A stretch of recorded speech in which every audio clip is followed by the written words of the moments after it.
Isi tutup ya, dibukanya nanti tanggal 28 katanya.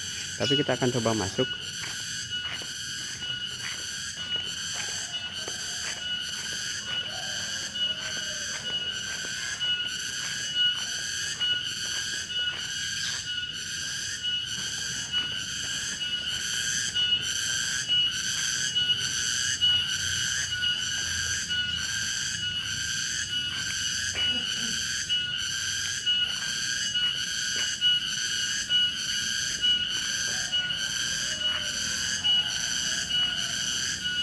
Oke, nanti kita akan coba ya untuk bertanya-tanya kepada pengelola di sini ya. Kita akan coba, insya Allah mudah-mudahan kita ada izin untuk masuk ya. Jangan kemana-mana guys, masih di Hypano PRH bersama Debbie Studios. Kita kolab hari ini.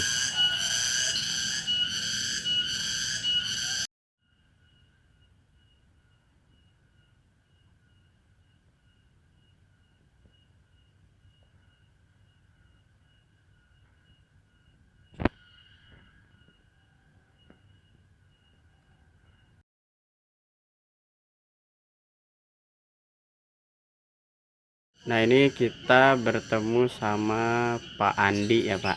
Nah, Betul. Pak Andi itu pengelola di sini Pak ya, langsung ya? Oh bukan, kalau saya masyarakat.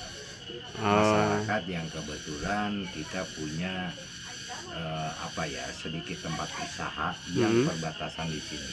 Dan sebagai masyarakat setempat dekat kawasan, kita punya rasa tanggung jawab untuk menyampaikan secara detail tentang Tahura.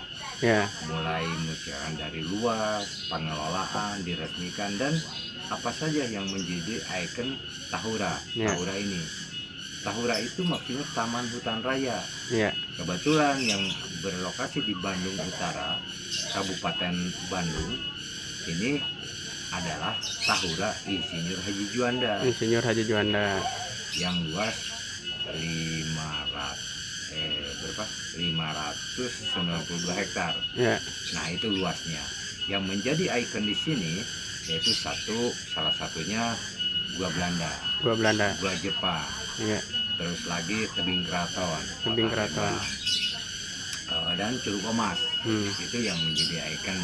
Ya. Nah, lalu ketinggiannya Tebing Keraton itu adalah suatu objek tertingginya Tahura yang ketinggiannya 1500 mdr. Nah, upami di dia campur baur ya bahasananya. Wios Bapak. Karena dasar kalau di sini posisinya pos 2. Pos 2 itu yang dulu resmi pintu masuk Tahura. Yang sejak Covid ini berubah fungsi secara sistem masuk kunjungan ke sini itu melalui gate 1 yang jaraknya kurang lebih 300 meter di depan. Nah, sementara gate 2 ini menjadi pintu keluar. Itu sejak Covid. Tapi itu juga bukan suatu hal yang paten, mungkin suatu saat bisa perubahan lagi apabila sudah normal. Nah, dari sini lokasi ini pos 2, jarak ke Gua Belanda 700 meter. 700 meter. Kalau langsung ke Gua Jepang 600 meter. Jarak antara Gua Belanda dan Jepang kurang lebih 800 meter. Ya. Nah, itu. Habis itu kan Belanda yang sangat panjang sejarah. Dan di situ banyak cerita karena paling lama dan sempat dipergunakan oleh Belanda walaupun berakhir dengan menjadi markas dan pertahanan Belanda di zaman Perang Dunia Kedua. Walaupun di tahun 1941 itu sudah diserahkan ke Jepang. Sehingga Jepang membuatlah di lahan yang berbeda yang jaraknya 800 meter dari Gua Belanda itu. Jepang tidak banyak cerita karena kurang dari 3 tahun. Bahkan penggarapan Gua Jepang itu baru mungkin kalau kita mengukur secara statistik ya di lokasi itu baru 75%. Nah, 75% itu penggarapan kurang dari 3 tahun. Karena sebelum 3 tahun mereka itu tarik pasukannya. Nah, Lalu kenapa yang menjadi Jepang itu narik perhatian? Karena Hiroshima dibom. Itu mungkin salah satu strategi juga Ya. dalam itu.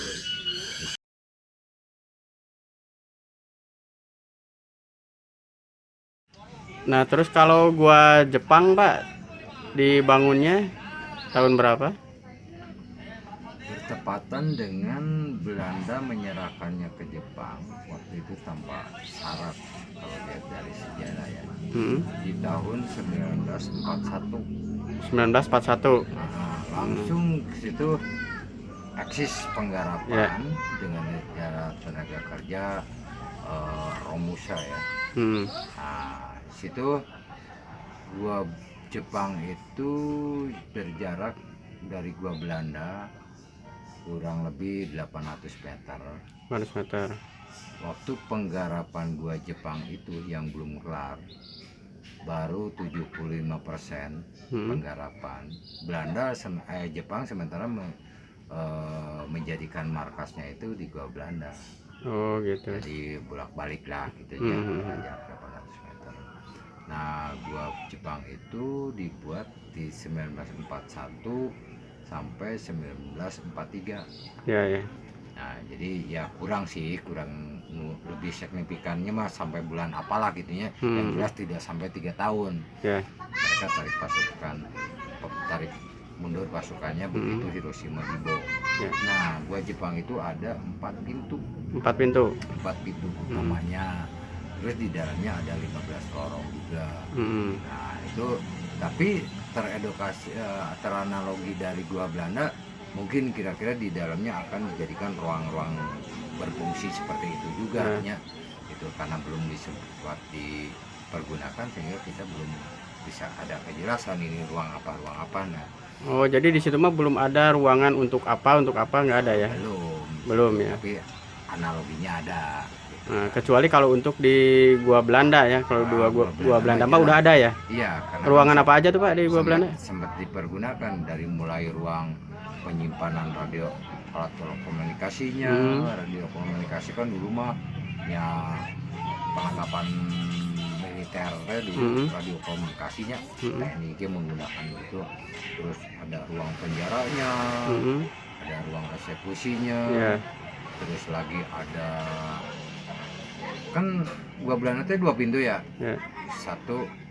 Nah, itu ruang pengintaian di samping sebelah kirinya tuh. Ada ruang pengintaian itu. Ruang kayak apa penjara gitu ya, ada ya? Ada ya. Kecuali kalau di Jepang di gua Jepang mah belum ada pemaparan seperti apa ruangannya gitu kan. Belum ya, itu berarti masih belum berfungsi Pak. Belum belum sempat digunakan. Ya penggarapannya juga belum kelar. Iya. Baru 75% tapi masih natural sampai sekarang belum tidak di itu inilah. Kalau gua Belanda makan itu mah udah direnovasi sama pengelola. Cuma kalau gua Belanda kurang lebih di tahun 70-an sempat dijaga ketat oleh TNI karena itu pernah dijadikan untuk mengamankan misiu waktu Bojongkoneng kebakaran gudang senjata di Bojongkoneng.